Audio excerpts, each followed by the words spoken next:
Assalamualaikum warahmatullahi wabarakatuh. Alhamdulillahirabbil alamin wa bihi nasta'in ala umurid dunya waddin. Wassalatu wassalamu ala asrofil anbiya'i wal mursalin sayyidina Maulana Muhammadin wa ala alihi wa sahbihi ajmain. Perkenalkan, nama saya Derajat Anulakin, NPM 21125327, akan menyampaikan sebuah materi yang berjudul Metode dan Strategi Pengajaran menurut Surah An-Nahl ayat 125. Dalam mengemban tugasnya sebagai seorang guru yang profesional, seorang guru tentunya harus mempunyai wawasan ataupun kompetensi dalam melakukan pengajaran. Wawasan dan kompetensi yang dimaksud di sini adalah wawasan dan kompetensi penggunaan strategi dan metode belajar. Tanpa adanya strategi dan metode belajar, maka tujuan pendidikan itu tidak akan mudah tercapai. Lanjut, yang pertama yaitu apa itu strategi pembelajaran. Strategi pembelajaran itu adalah merupakan cara-cara yang dipilih oleh seorang guru untuk menyampaikan materi pelajaran dalam lingkungan pengajaran umum yang meliputi sikap, lingkup, dan urutan kegiatan dan yang dapat memberikan pengalaman belajar kepada anak didik. Beberapa ahli mengatakan bahwasanya strategi pembelajaran itu merupakan pemilihan jenis latihan tertentu yang cocok dengan tujuan yang akan dicapai. Dengan kata lain, ia mengatakan strategi pembelajaran adalah sesuatu rencana untuk mencapai tujuan belajar. Yang kedua yaitu adalah metode belajar. Metode belajar adalah perangkat jalan atau cara yang digunakan oleh pendidik ataupun seorang guru dalam proses pembelajaran agar peserta didik bisa mencapai tujuan pembelajaran dan kompetensi tertentu.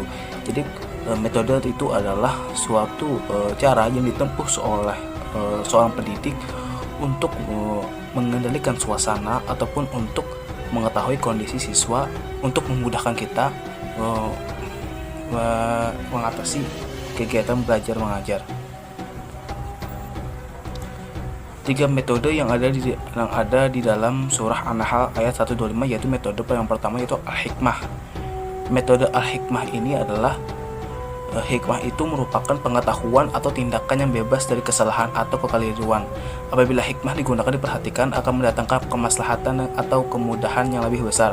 Akhirnya akan menghalangi terjadinya mudarat atau kesulitan yang lebih besar. Kata hikmah ini juga sering diartikan dengan bijaksana. Kebijaksanaan dalam didik bukan saja hanya diucapkan dengan mulut, tetapi juga tindakan ataupun implikasinya, seperti sikap hidup kita, cara kita ngomong, ataupun cara kita berinteraksi dengan siswa. Bahkan terkadang diam lebih hikmah daripada berkata.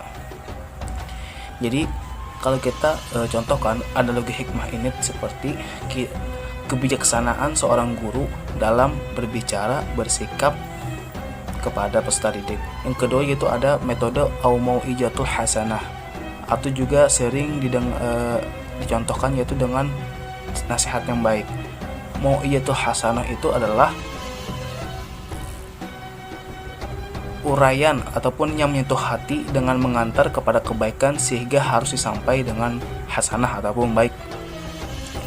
Pengajaran dengan metode ini dapat mengena di sasaran pendidik, di hati sasaran pendidik ataupun anak didik. Apabila ucapan yang disampaikan disertai pengalaman dan keteladanan dari yang menyampaikannya, cara ini bertujuan mencegah dari sesuatu yang kurang baik. Langkah ini dapat dipahami bahwa dalam dakwah maupun mendidik dilaksanakan dengan cara memberikan pengajaran dengan nasihat yang baik. Pengajian tidak boleh dilakukan dengan kekerasan ataupun paksaan. Islam adalah ajaran yang membawa dan mengajak pada kedamaian dan ketentraman. Oleh karena itu tata cara yang sopan hangat diperhatikan. Jadi metode mau'izatul hasanah itu lebih kepada cara kita metode memberi nasihat dalam sebuah materi kita yang akan kita sampaikan. Terus metode yang ketiga yaitu metode jidal ataupun metode berdebat ataupun diskusi. Metode jidal ini yaitu berdebat. Berdebat sini adalah yang maksud berdebat itu adalah berdebat dengan cara yang baik. Seperti satu hadis yang dicontohkan Nabi, yaitu saya artikan langsung, yaitu artinya berdebatlah dengan mereka dengan cara yang baik. Perintah tersebut juga mengisyaratkan bahwa jika diperlukan bantahan atau diskusi, hendaklah dilakukan secara baik, sadar, dan damai. Hal ini akan memberikan pengaruh tersendiri bagi proses pengajaran di dalam mencapai tujuannya.